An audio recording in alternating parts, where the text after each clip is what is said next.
So with that, we'll dive into the third one here, and that is if you don't adopt, you can't fight against abortion, right? I've heard this many times. I know you've heard this.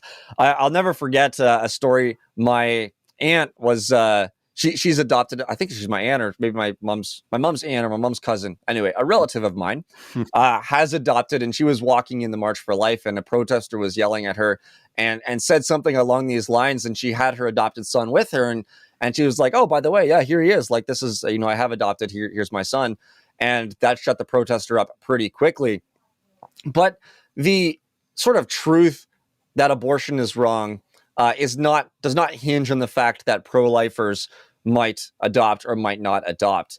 I know a lot of people in the pro-abortion camp try to trap us by saying, if you don't do this particular thing, if you don't support children here, if you don't support this particular version of sex education or whatever it might be, you're not actually consistently pro-life, and therefore abortion is okay.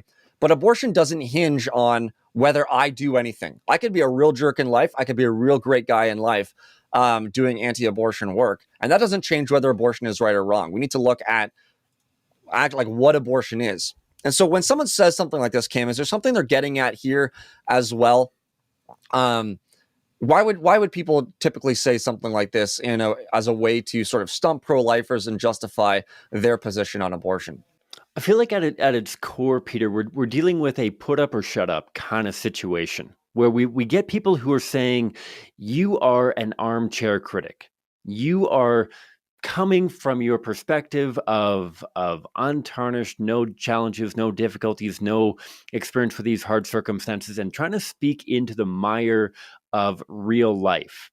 You're coming from your ivory tower and trying to speak into the filth and dirt and complication and grayscale of daily life, and there isn't the black and white. And so if I'm going to hold your opinion to mean anything, then you need to demonstrate that you're not a hypocrite, that you need to be solving this problem yourself before you can ask anyone else to participate in the solution. And so I think that's often what they're getting at. And because there are a lot of people who are armchair critics, right? There are a lot of people who say, you should do this, or you shouldn't do that. You shouldn't rely on, I'm sure this will be a spicy one for some of our listeners, but you shouldn't rely on social welfare or anything like that, but not be willing to support them either personally or through their church at all. Right? This idea of you shouldn't need the crutch of society, but I'm also not willing to help you as a neighbor. And so people fire back. Well, if you're not going to help me, then don't bother trying to speak into my situation, because if you're not here to offer solutions, don't bother pointing out the problems, kind of thing. Don't let the door hit you on your way out, sort of thing.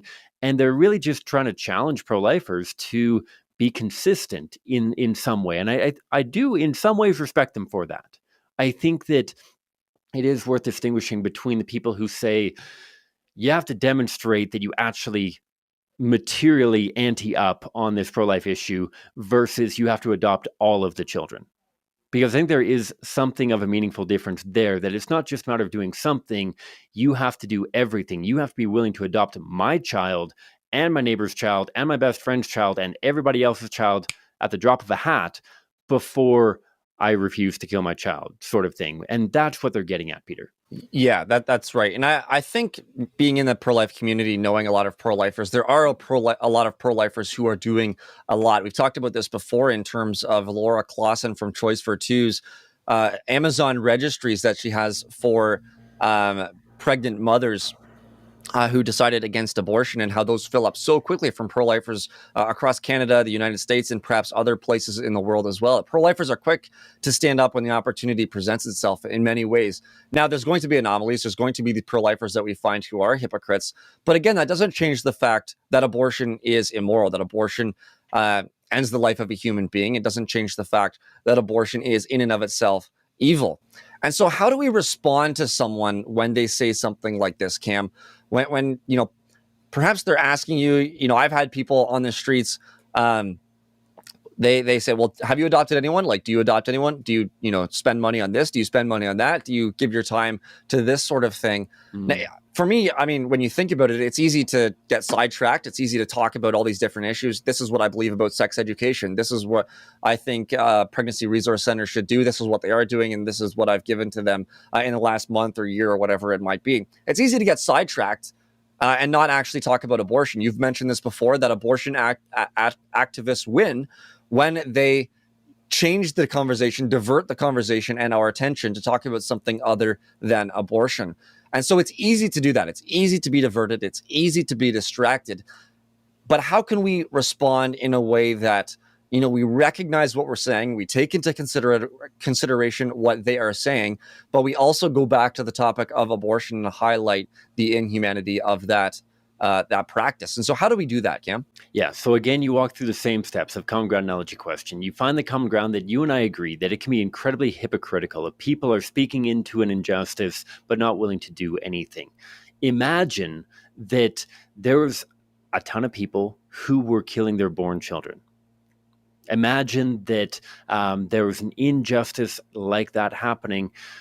Would you say that you can't be against killing born children unless you adopt one, two, several, or all of the born children whose parents wanted to kill them? If not for born children, why for preborn children? That's the simplest way of framing it.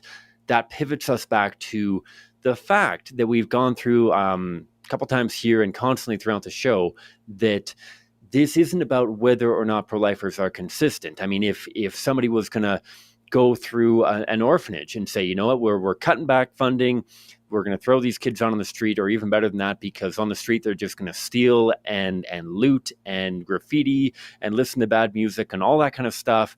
We're going to kill all the children in this orphanage to save our province's budget by X amount of dollars unless you're willing to adopt them. I would argue, and most people would agree, that I don't need to adopt all of the children in that orphanage to be against killing all of the children in the orphanage. Certainly, if I'm at all able to, I ought to adopt a child from that orphanage. I ought to support initiatives that are going to better care for, provide for those children. I better ante up on that scenario. And yet at the end of the day, even if I don't, or even if I'm the only one and there's other people who are not making up the balance, that doesn't justify killing born children. If it doesn't justify killing born children, why would it justify killing preborn children? That's good. Yeah, thank you, sir. And once again, we're using a common ground analogies and questions. And one of the things I want to say as we wrap this up here, that was the last justification or argument we're going to present for the day. But one of the things I want to say is that a lot of people that I've talked to, when they hear the word apologetics, it's daunting. It seems like this big sort of, they need to have so much knowledge and so much philosophy memorized and so many good quotes from all these great people memorized, and know the arguments from historians and theologians and philosophers of the past in order to adequately have conversations with people in our culture today. And that's sort of the idea that a lot of people have when they think about apologetics, be that Christian apologetics or whatever it might be. But I hope you're encouraged by this episode and some of the other ones that we've done like this, where yes, there are different ways to respond to different arguments and different justifications for abortion, but in a sense, they all follow the same sort of framework. You don't need to be a complete genius. I'm not a genius, although Cam is.